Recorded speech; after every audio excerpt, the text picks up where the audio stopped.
Ladies and gentlemen, independent Americans around the country and around the world, happy February. We made it through January, one of the toughest Januaries we've ever experienced. And January has been especially tough for law enforcement. One of the toughest Januaries on recent record, and I want to get into that. It's a topic we've talked a bit around, but never directly on, and I want to go deep into that and much more with a guy that I think is a hero, an inspiration. The Olympics are coming up, so this guy would be like a five-sport Olympian. We'll talk more about that, but he does a lot of things, and he does a lot of things well. Finally joining us on the show, my old friend, the great and powerful J.W. Cortez is here on Independent Americans. Welcome, my friend. Thank you so much for that introduction, Paul. And the feeling is mutual, buddy. You would be definitely a decathlete alongside. Well, we started this conversation. I always ask everybody, how are you and where are you? But we first hooked up. And we were trying to do it because you're actually, if you can share, you're in a place that had a unique sound situation. So if you can tell us, where are you and how are you, man? So I'm just off of the Hudson River in a small town called Hastings. Beautiful, picturesque, but definitely kind of tucked away where not too many people would even know we're here, which is how we like it.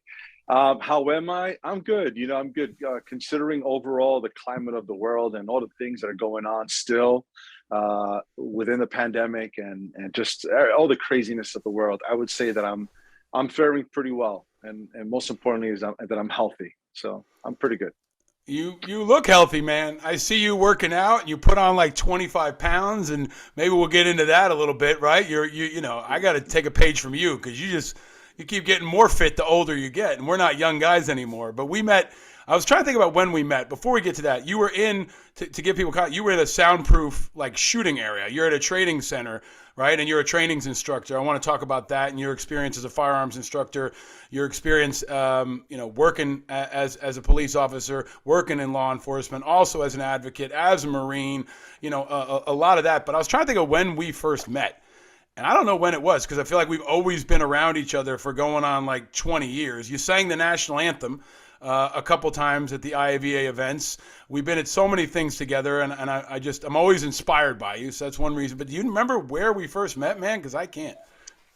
There was an event that I remember meeting you probably for the second or third time. It was over at HBO Studios, and it was an event called Got Your Six. And I remember your smile was this wide, and you're for people who haven't met you in person, you're a bit of a figure. You walk in, you take up a lot of space, huge smile, and so you can't help but look in your direction. And but I remember another event specifically for IAVA where we really got to kind of spend some time. I was about to perform, and you had asked me some questions. I had asked you some questions. So I can't really kind of pinpoint it, but I do know there were a number of first meetings, and after a while it was like, I know you, man. You know me, right? Well, it's also, in getting ready for this conversation, you've had a really successful acting career. You're a brilliant singer.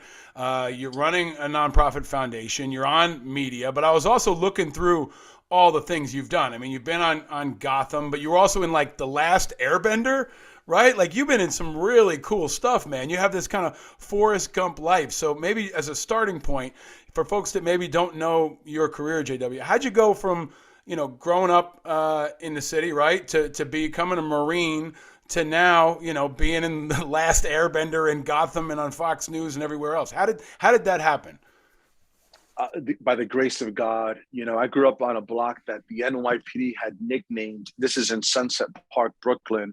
At the height of the AIDS and crack epidemic, it was known as Little Vietnam because when NYPD would roll up, and this is not so unique to me. This is the reality for millions of people, especially living in inner cities across the United States or underserved communities. And so when the NYPD would roll up, they'd come no less than 4 cars. The level of violence was so great. So I was in that environment for most of my childhood. I was 6 when I saw the first person be shot and killed in front of me. So oftentimes today, when I am instructing young officers or veterans, and I talk about the traumas of life, and how we're born with this metaphorical backpack, and throughout life we're adding stones and sometimes boulders. For me at 6, it was a huge boulder moment, unbeknownst to me. And not only did I continue adding stones and boulders throughout my upbringing in Sunset Park, but I added even more, through service, both as a Marine, combat veteran, and as a law enforcement professional here in New York. But, to answer your question, how does someone go from that environment to end up on television screens worldwide? I think it's a little bit of stubbornness on my part, believing that I could do these things that I saw other people doing, not taking no for an answer, lying to myself that, yeah, you're going to be able to do all of these things, right? Why not you? But the biggest probably component to all of that was the Marine Corps. I was 18. I knew I had to get the hell out of 49th Street, Little Vietnam, like today. Mm-hmm. I ran to the recruiting office. I told Sergeant Archer, you don't got to convince me, buddy. I just need to know how quickly I can go. And that decision to join the Marine Corps wound up saving my life. My older brother, who was leader of the Latin Kings, one of the worst street gangs in New York City, had a big influence on me. And a few months after I enlisted, he was indicted, and he went away on some really bad charges, to include murder. So that decision was a fateful one. I didn't have the IQ or the 2020 vision to know that would have been the thing. But I look back and I go, man, how did it happen? I would say that was it right there. It's really important, I think, especially now, for people to hear that story. It's been a hard 2 years for people. This is probably, when you get to like late in the fourth quarter is when you're most tired. We can kind of see the end of the pandemic. Spring is coming, and a lot of people are worn out, right? Some people are on the verge of breaking. A lot of folks are broken. And to hear your story, I think that point about tenacity, JW, is so important, and those forces around you that guided you. Your story is not unlike Wes Moore, who we've had on the show, right? Your brother went in one direction, you went in another, Wes went in one direction, the other Wes Moore went in another direction. But you've also been a powerful advocate for all the communities you've been touched by, right? For people in New York City, for cops, for Marines, for the Hispanic community, for widows, for so many others. And this is a really important time to talk to you. So 30 cops shot in January, right? The Benevolent Association says it's a 67% increase over last year. So this seems to be different, right? And cops have literally been caught in the crossfire, especially in the last couple of years. Can you frame up for me what you think is happening in America and why? And then I want to go deeper and talk about Officer Rivera and Officer Mora in New York. We can talk about Houston and other places, but just from a macro standpoint, right? This feels like, when we've talked about extremism and the proliferation of weapons and protests, it feels like America is becoming more and more like that little Vietnam you grew up in. Yeah. It is probably one of the most heartbreaking things to witness from my perspective, at least from my point of view, seeing these underserved communities ravaged by, like you said, the level of guns making their way and kind of like infiltrating the concrete and steel of these buildings and these parts of our city. I think on a national level, on a macro level, I think what we're seeing is a systematic breakdown. And it's a really complicated onion, right? With so many layers, and each of them are just as important, not one more than the other one. So when we talk about, lack of parenting or lack of parents who are supported to then be able to raise children in a specific kind of a way that we know is fundamentally needed and sound and morally solid. That's one layer of that onion. When we're talking about the lack of accountability, not only on the parts of law enforcement, but of our elected officials, when we're talking about the lack of resources or lack of understanding and transparency, which we are culpable as well, right? We have not always been so transparent as a profession. And I think we're getting now to the place where we understand the need to be more transparent. And if we're more transparent, then we'll get that buy-in that we're also desperately needing, right? Because what I often tell people and remind them is that when the cops aren't safe, then the communities can't be safe, right? If there are no boundaries, then how can we expect the bad guys to respect the kids who are in front of that line of fire. We're seeing 11-month-old children being shot in the face in New York City, right? Where's the accountability? So it's too big of an answer, I think, for me to really encapsulate it and do it justice. But I can tell you that in every part of New York City, and I would say in other parts of our city where there is a lack of, there are really good people in those areas that work hard. They're trying to make ends meet. They're doing the best that they possibly can.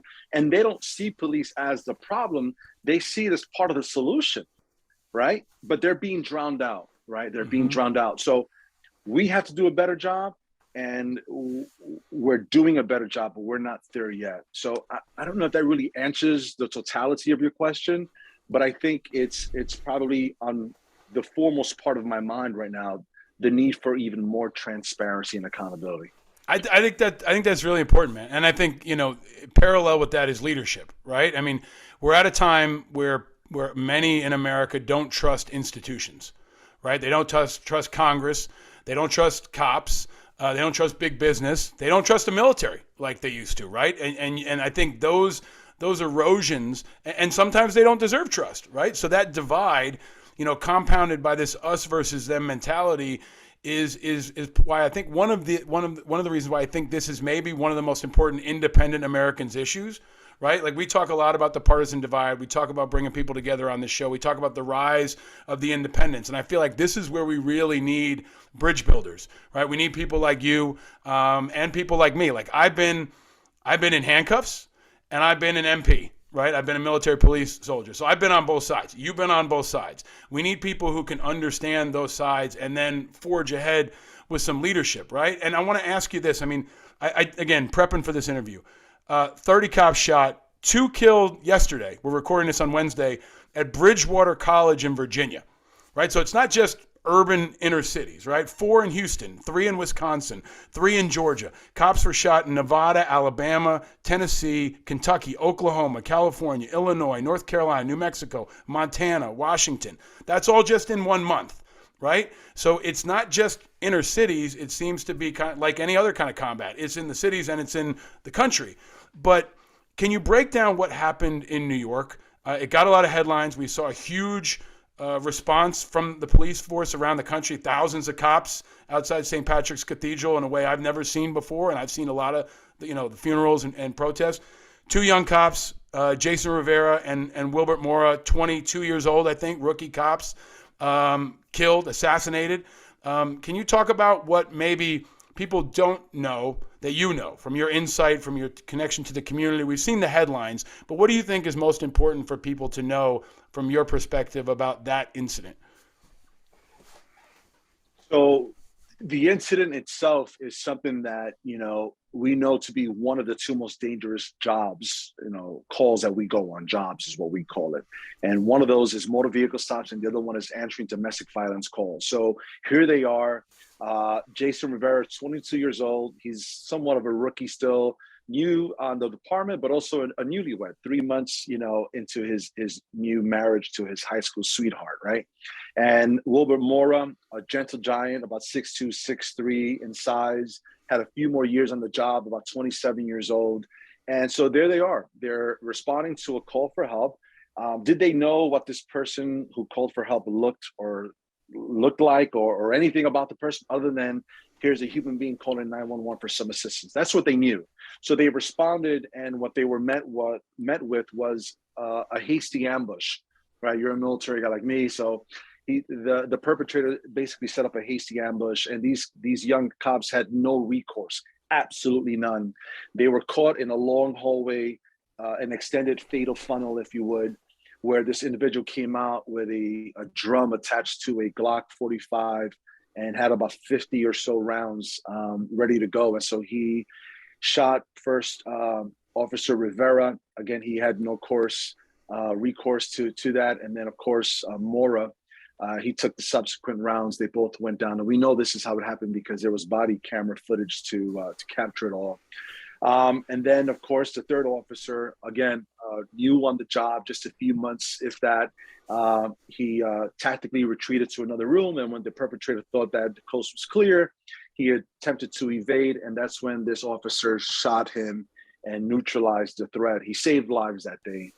You know, I often talk about his perspective, and I often talk about the cops who arrived within moments and what they saw, right? What they saw and what they did by picking up these two cops in their hands with their bodies bloodied and the uniforms now forever stained with their blood. You know, what does that look and feel like? What does it smell like, right? How do you move on from that moment? And we can get into more of that later. But at that moment, the decisions were made. We got to get these guys to a hospital. And, you know, lucky for them,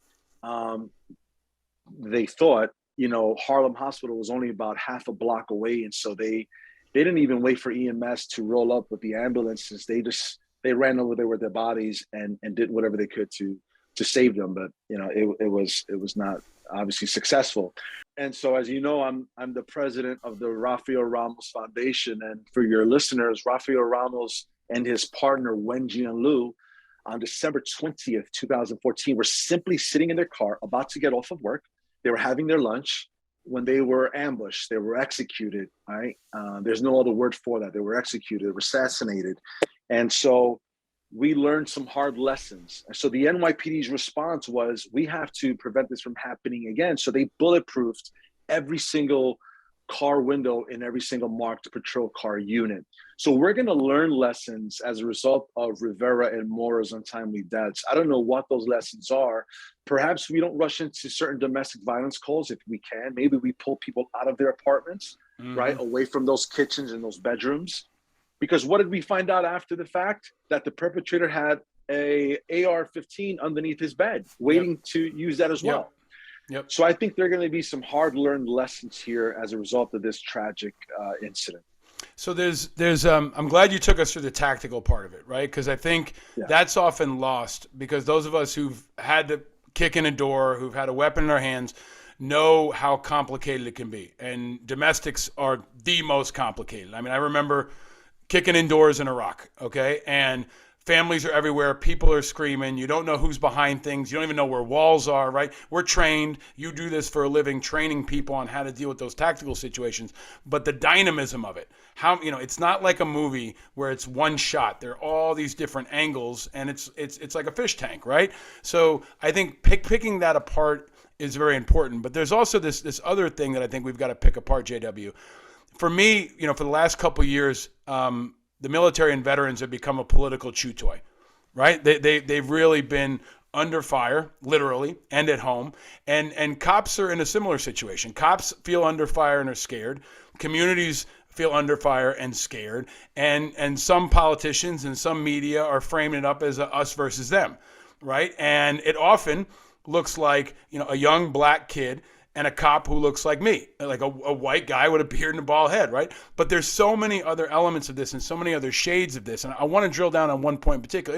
It's Black History Month. You are a cop of color, right? You grew up in a community of color. These two cops who were shot were cops of color who came up through the city just like you did. And I feel like the voices are being lost out there, right?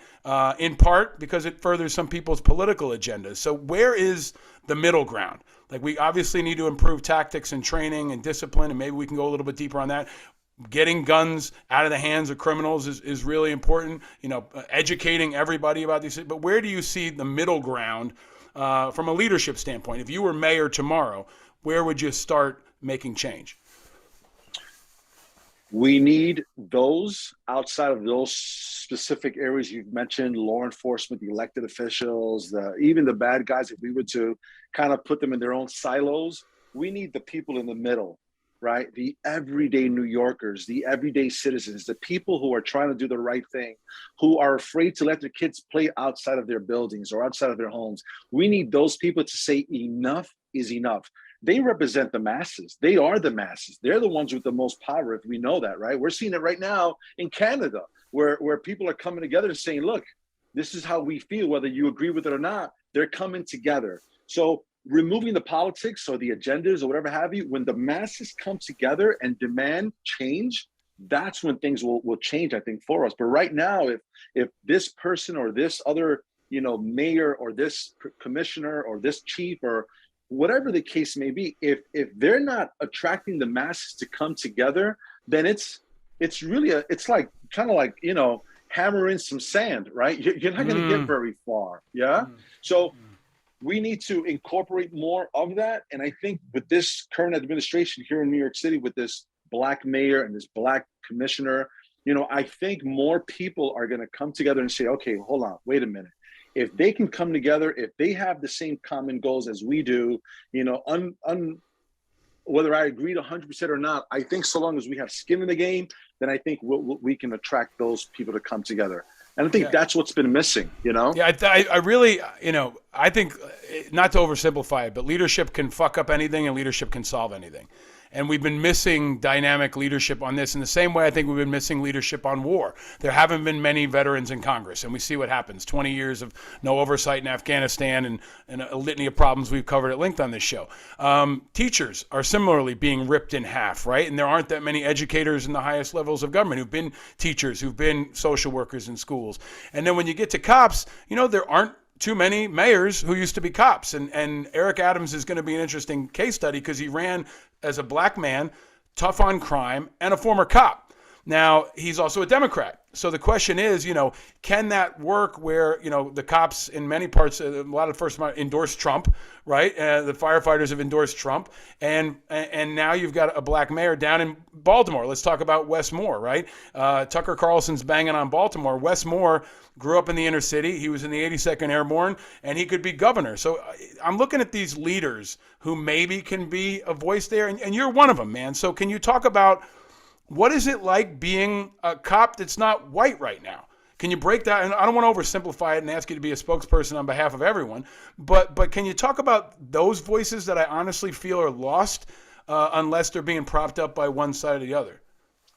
That's probably one of the best questions I've been asked as of late. I'm so glad you asked it. I teach a lot of different things to young cops, even to some seasoned veterans cops. And one of the things I talk about is it's a subject called procedural justice, principled policing, where it just talks about transparency and getting buy-in from the communities.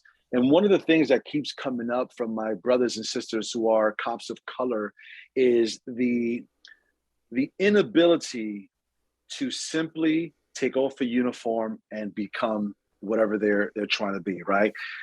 Paul Rykoff, if he was a cop today, he took off the uniform, he stops being a cop until he puts it back on, right? I'm not saying not in spirit, but just in the physical, actual doing of the job, But my Black and brown officers and officers of color can't take off the colors of their skin. So they're cops of color who go back into these neighborhoods and have had to fight some of the biggest battles that no one is talking about, where they're being ostracized, they're being criticized, they're being ridiculed, they're being called every name under the sun, and it's unfair. It's unfair because here's my personal take on all of this. When I grew up in Sunset Park, I never saw a Black fireman. I never saw a Black cop. It was rare. It was like spotting a unicorn. A Latino cop, it was like, oh man, look, we exist. Now today, the NYPD, for example, is minority majority. It's more reflective of the neighborhoods that we're having to patrol.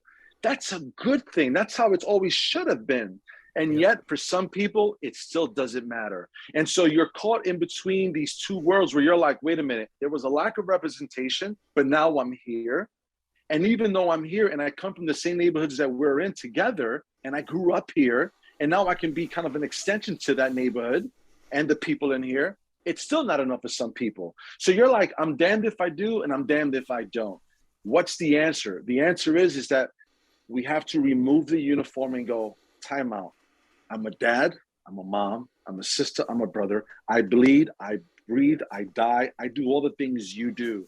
But I'm also now an extension to the things that you've been missing. And the things that you've always wanted to be told and heard, I can be an extension to that. And for some, it's just not enough.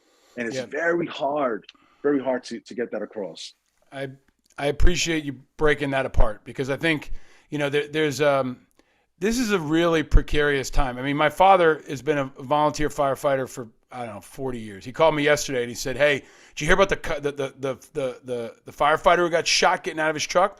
right? Like we know about that immediately. Every firefighter knows about it. In California, a firefighter got out of a truck, got shot and killed, right? Like we know 3 cops got shot in Houston. We know about the firefighters that died in Baltimore and the tragedy in the Bronx, right? So there's this moment where the folks that we depend on the most, from cops to firefighters to teachers, are literally under attack.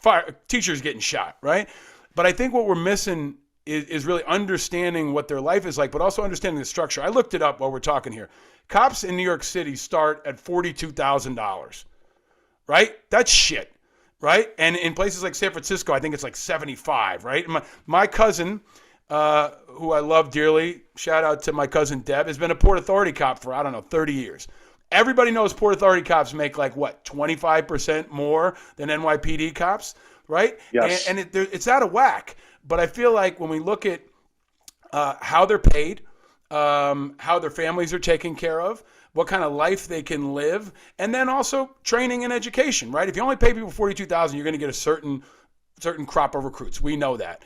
And the question I want to get to, JW, is there is some accountability also in the system and in the training and the discipline. You and I watch these videos sometimes of cops lighting people up, and there's no fire discipline. You got 100 rounds going after one guy. They're all standing out. It looks like a firing line. So can you talk about the need for better training? Because it's what you do, right? And I know it's disparate. It varies by police force. But when I watch some of this as a guy who's like, former player turned analyst, right? I always say I'm like Tony Romo. I took off the uniform and now I'm out there watching. But I'm watching this, and it's hard to Monday morning quarterback, but there are some times where the discipline is broken down, the training is not there, and that's a systematic problem. So can you talk about that? There's not one person in uniform that would say, and I'll bet all the money in the world on this, that would say, you know what, I get all the training I need. I get so much of it, I'm good. I never have to be trained again. We're dealing with a human dynamic. It is impossible to train for every single scenario, but lessons can be learned. And sometimes some of the people who walk around who have seen the most stuff aren't always the trainers, right? It's the 1 or 2 people who, you've seen them in the military. They boast X, Y, and Z, and you're like, this guy's my trainer, right? So we need people who have been there, done that, to be placed in positions of leadership that then can go and teach the young folks to avoid some of those mistakes. That's number one. Number two, we have to do more cross-training with all of the other facets of first responders, because we don't do enough of that. So I show up to a scene where a firefighter has been shot, like just happened the other day. There's some protocols there, and there's some things that I should know as I'm responding to this job that they should also know about the way I conduct business, so that we're all safe and we can prevent, like you said, this barrage of undisciplined firepower. I tell my cops all the time, the last time I checked, our guns, our bullets don't have strings attached to them. You can't pull back bullets once they leave your muzzle, right? You can't do that. So the discipline you're talking about is one of my greatest concerns, because innocent people being shot, and now you're having to live with something because you're going to get judged on your actions. Even though you went there all the intentions of stopping this person with a gun, because of your lack of training or undiscipline, here you are under this barrage of gunfire being thrown back at you, making these decisions in a millisecond that may cost someone that you did not intend to kill their life. And you're going to have to live with that. So, to your point, we need more training. We need more seasoned instructors. We need lessons learned to be reinforced. We need training to be transcribed in a way that other disciplines can now speak to each other and learn from each other. But I will also say that so much of the discipline that is lacking is also because, to your point earlier, we're not able to recruit the right people. We're not able to recruit the best of the best when someone is being afforded an opportunity to be a Bitcoin miner or strap on a gun belt and a bulletproof vest and only get paid 42 grand. Which one do you think they're going to choose? They're going to choose the easier one to make more money. So we need people of good character, but we also have to pay them accordingly. Because look, Mora and Rivera were making $22 an hour. Let that sink in. $22 an hour, just a few dollars above the minimum wage So we're not doing them any justice by not being able to afford them the opportunity to live in a city in which they're policing it because they can't afford it. Right. Right? They Right. can't Right. Right. afford it. Yeah. So we definitely need more training. We need more dynamic training. We need training that mirrors the real life threats and the real life circumstances and the real life needs of the environments in which we're policing in. And that is across the board. Yeah. There's General Petraeus has been a mentor and advisor to me. Sir, you know him, served on the board at IAV. Used to say, every crisis is an opportunity. And there is an opportunity in this moment, I think, if there's vision at the national level, especially, and within cities, to reimagine all of it, right? Like we need to reimagine what our military is, what our teachers are, what our cops and firefighters are. But it starts with recognizing that they can't do everything, right? Like just like when we got sent to Iraq and Afghanistan, if every problem looks like a nail, then all you think you have is a hammer, right? And that was I'm probably butchering it, but you know what I mean, right? You send Sure. an infantryman in to solve every problem. In the same way, you're sending cops into everything from a mental health problem to delivering babies to traffic incidents to everything. I mean, the amount of things they take on, and we need kind of a full spectrum approach. But similarly, we got to think about what we're sending them into, how we recruit them, how we take care of them. There's no GI Bill for cops, right? There's no transitional housing for cops. I mean, in New York, places like Stuytown, the biggest housing project, I think, in American history, was built for World War II veterans so they could come back to New York and transition. There's no housing that I know of for cops in New York City so they can be cops. So I think, I hope that we can reimagine that. And maybe a guy like Adams can help do it. It's probably going to have to be the next president or somebody who's close to it. But I really want to encourage people to think outside the box in the way we look at this whole thing. Because the vets and the cops and the teachers have a lot, and the firefighters, they all have a lot more in common than we realize. And we're depending on them more than ever after COVID. So let me just ask you this, if I can, JW, and I hope you'll stick around for some more fun questions for Patreon at the end. We'll get to that. But can you talk about, I saw you on Fox, you talked about morale. And I think morale is really key. And I know we're going to focus a lot on New York. De Blasio, I think, was the shittiest mayor I've ever seen in my life. And I think people underestimate how his tone and his message and his example did demoralize cops. I think sometimes it gets exaggerated on the role of a mayor, but he was an example where cops fucking hated him. Firefighters hated him more than they do the average New York City mayor, right? And then you've got COVID. And then you got cops getting shot. And it's one thing after another. Can you talk about the overall morale among, cops, not just in New York, you got your ear to the ground, across the country? Morale is probably at one of the all-time lows. I don't know what it was like in the 80s when cops were, killed in record numbers as well. I wasn't around for that as a cop. But I can tell you that morale is at an all-time low, and it is palpable. It is on their faces. And if you need another statistic to kind of measure that with, look at the number of cops committing suicide. I mean, at the height of the pandemic, NYPD had 10, I always tell people we teach cops in the academy how to protect themselves from the bad guys. You know what we never do, Paul? We never teach cops how to protect themselves from themselves. Mm-hmm. We never, ever do that. It is only now in the last year and a half that we've created and instituted curriculums that talk about mental health, right? We're talking about, there's a term that cops always say to each other. It's be safe, right? Be safe, right? Complacency kills. Be safe, brother, sister. But we don't talk about the backpack. Again, to my first analogy earlier, right? The boulders. Every single job you go on is a boulder. And that is an accepted truth about what the job is like. The kid that just is telling you that he or she was touched, or the mom that drowned her child, or the dad who did it. I mean, you name the horrific stories that you're going to deal with, that comes with the territory.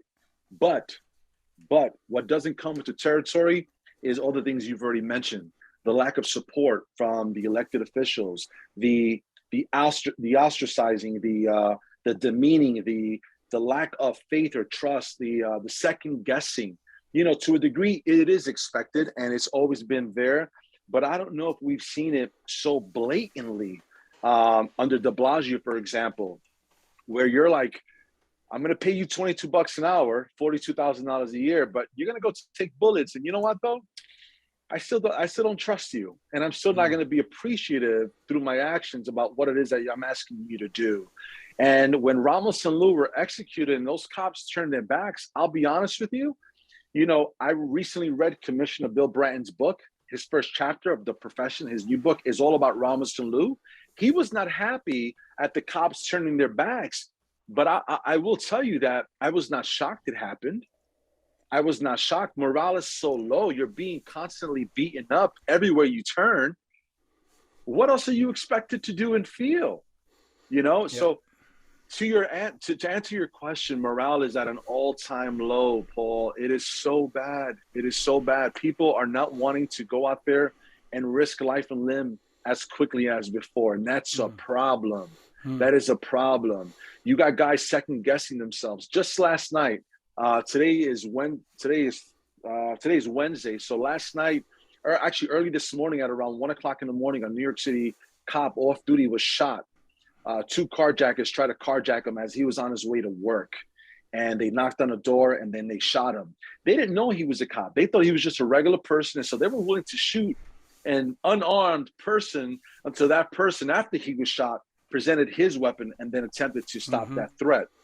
So that's what's going on here, right? So even off duty, on duty, as young as 22 years old, for simply wearing a uniform, you're being attacked on all fronts. And so morale is at an all-time low.